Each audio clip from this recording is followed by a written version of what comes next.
it is Drew here from Lone Fox and welcome back to my channel. Today I have a new video that's also like kind of not exactly new, and you're probably asking yourself, what exactly does that mean? And I'm going to tell you in just a second. So as many of you guys know, over on my main channel, I'm Drew Scott, which I've had for about 5 or 6 years now. I do a lot of men's fashion and lifestyle, which is my first channel that I ever started here on YouTube. But there was a time on that channel where I actually uploaded a ton of DIY projects, and I really was focusing a lot on home decor and DIY, and I realized that a lot of those actual followers didn't really intersect. Like the men's fashion followers weren't interested in the DIY, and the DIY followers were interested in the men's fashion, which is very like common. I could totally sense and see why, because they're completely different industries essentially. So that is why I created the second channel that you're on right now, Lone Fox, because I have a passion for both. Like I love men's fashion and I love DIY and supplies.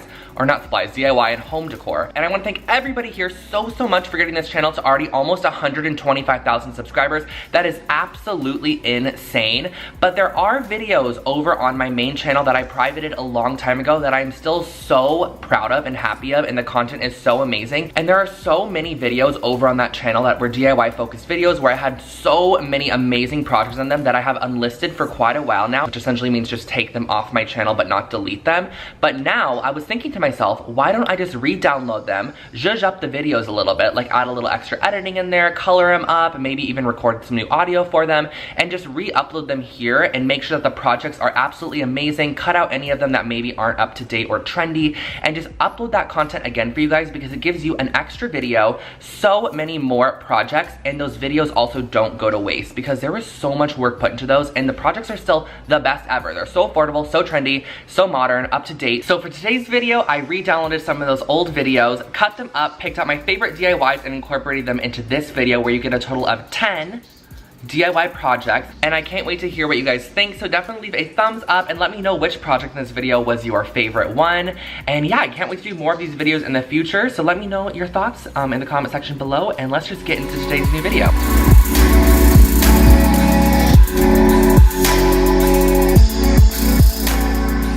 The supplies for this first DIY are super minimal. All you need is a canvas, some flowers or leaves, and parchment paper. So I gathered these from outside, literally went around, picked flowers, leaves, petals, whatever I thought was interesting outdoors, and all you have to do is press them. And how you do this is you lay down a piece of parchment or wax paper, and you lay down your florals or like botanical pieces that you found, another piece of parchment paper on top, and just layer some heavy books on top of it. And I actually kept this pressed for about 4 days under this stack of books you see right here, and once they were all completely pressed, they looked like this, and this is how they're going to look, and they're actually going to retain the shape and color, which is extremely nice. You basically pressed all of the life out of them, and this is what they look like now.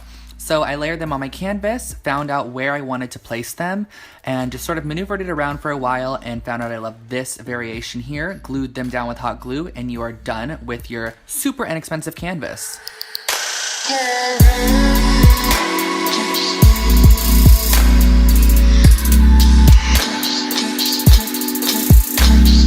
DIY number 2, all you're gonna need is some sea glass spray paint, a glue stick, a vase, ruler, paper, and scissors. So I absolutely love the outlook of this frosted glass vase. I thought it looked so expensive and very West Elm-esque.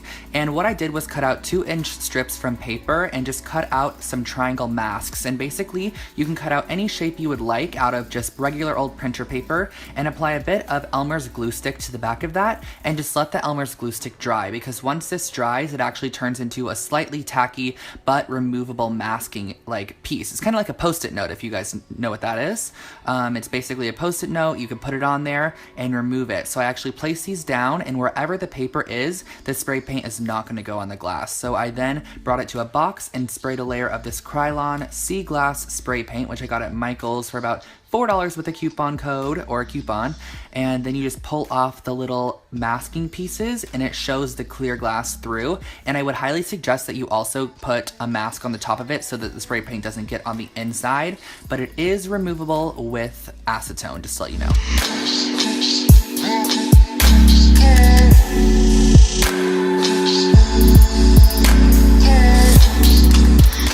For the hanging mirror DIY, you're going to need a square mirror, some E6000, an X-Acto knife, some chain, spray paint of choice, a piece of wood, ruler, and some of those screw hooks. And what you're gonna start off by doing is taking a small piece of wood and cutting it down to 12 inches in width. And I actually just found this 24-inch piece from Michael's already like this. It was sold like this for like $1.50, and I just cut it directly in half by swiping over it with an X-Acto knife a few times.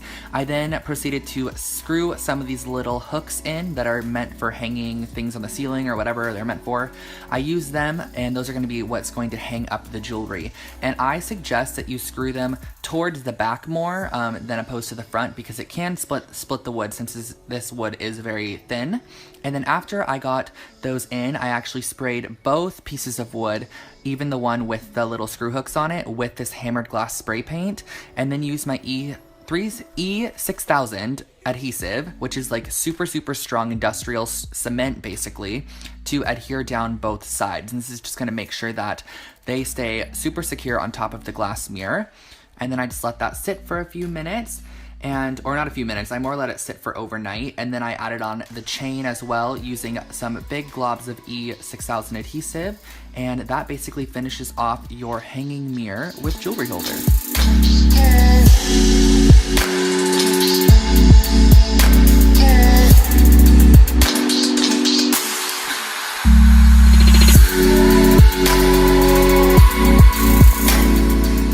This DIY may be the easiest, but it's one of my favorites, and all you're gonna need is a lampshade, some wood clips, paint, and a hot glue gun, so super minimal supplies. And I first started off by taking my wood clips and painting them black. And I just painted half of them black because I actually wanted it to be a variety of wood and black. So I first started off by just gluing the plain wood clips to the very top, and I did it about every 3 inches. And then below that, in between, I actually glued the black clips that I did right in between the brown clips. And then I just finished off with a bit of paint on top of the black, and you're basically done. You can clip your mementos on, and that's your new lampshade.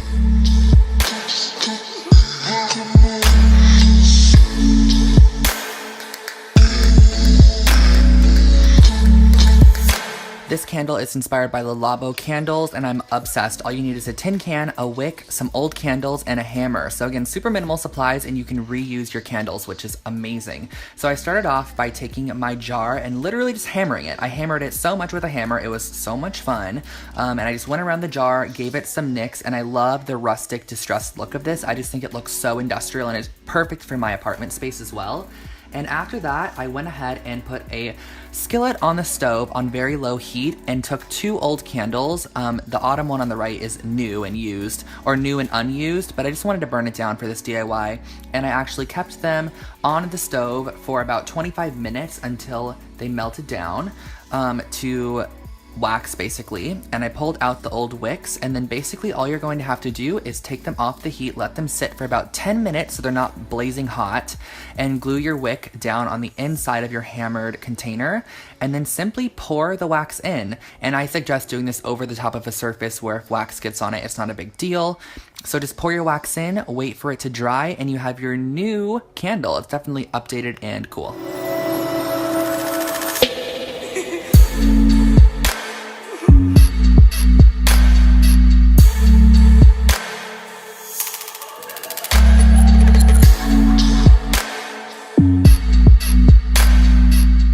Let's get into this wall hanging, and all you're going to need is some wood dowels, yarn, parchment paper, paint, and a hot glue gun. So I first started off with these wood dowels, which I found at Michael's for about $3. They're just like toothpicks without the points. And the nice thing about gluing on top of parchment paper is that the hot glue peels off instantly. It doesn't stick at all. So you can glue on top of it, create shapes, and then pull them off later. So I actually created these hexagon shapes using these small wooden dowels, and I created 2 hexagons that were smaller, or just like hexagon shapes themselves.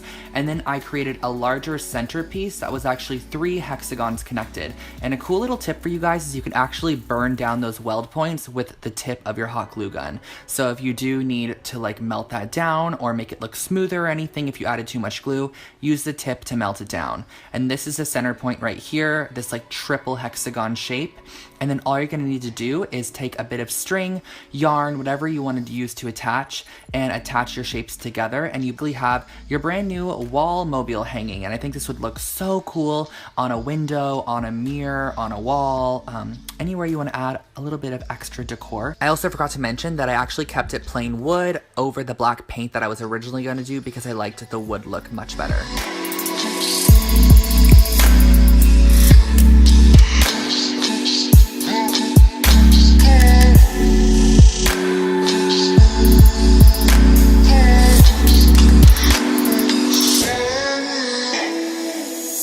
I feel like a pillow is always necessary, so I'm starting off with some jersey pillowcases, black dye, a paintbrush, and some foam cups. And I also did use a trash bag, which I'm laying down on the table right here just to protect my surface.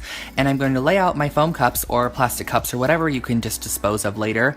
And I added a half cup of warm water or hot water to each cup. And then what I did after that was used the RIT powder dye, and I put 1 teaspoon in each cup, but I varied it. So 1 teaspoon in the first, 2 teaspoons in the second, 3 in the third, 4 in the fourth, and 5 in the fifth. So basically it's just a more concentrated dye as I go down.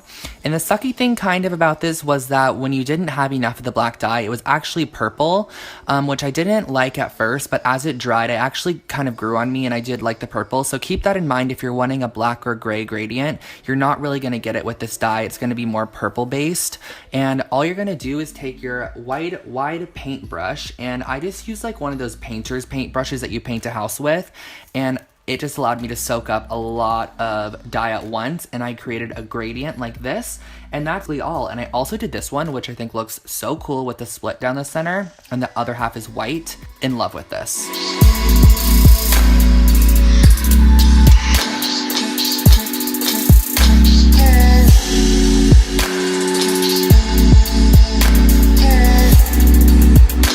Would you believe me if I told you these coasters costed under $2 to make, and all you're gonna need is some foam core, some pleather fabric, scissors, an X-Acto knife, ruler, and E6000 adhesive. So you're first gonna start off by taking your foam board, and this is literally like that project board you use for science projects, and it's a foam-based one, and you're gonna cut them into 4 by 4 inch squares. I just found that this was the nicest size for a coaster.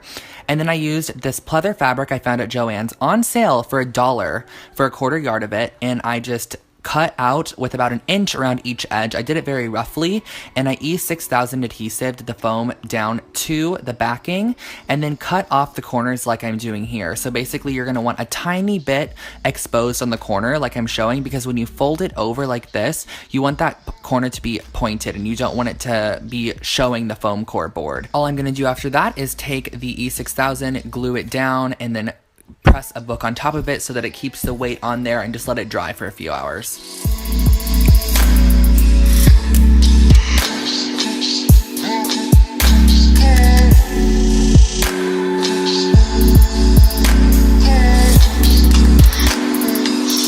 Supplies for this rustic bowl are so simple. All you're gonna need is a glass bowl, some air dry clay, paint, and a paintbrush. So this is the air dry clay. I actually got this at Target in the kids section. It's very easy to work with. I love it. I'm never gonna switch back to the normal clay. Plus it dries in the air, which is really nice compared to having to like physically go bake it in an oven, you know? So I took this dollar bowl from Target. It's just a glass bowl, and I covered it in a layer of the air dry clay. And once you have your full layer on, I used a little bit of water on my fingertips to just smooth the surface. And I actually learned this in a ceramics class I took in high school, so it's coming in handy right now. But you can just use a little bit of water, it smooths down the surface, and it makes all cracks disappear and just everything just kind of meld a little bit better. And then I used a small piece of parchment paper and a heavy object to create a new bottom for this bowl. And then after that, I used a paintbrush, and I used the opposite end of the paintbrush to draw in some horizontal lines, just because I wanted a little bit of texture, and then once again went back in with that water to just clean up the lines, and this made it look so much better. Like if I didn't use this, it would have looked a little bit rough and jagged, which it did on the top, which I was able to fix with this nail file. So I used a nail file to roughen or just clean off those edges. And lastly, went in with a little bit of paint. So this is just watered down black paint, and I just painted it however I felt. I did a little bit of an ombre, and then also filled in all of those lines to just deepen the design, and added my signature on the bottom for authenticity.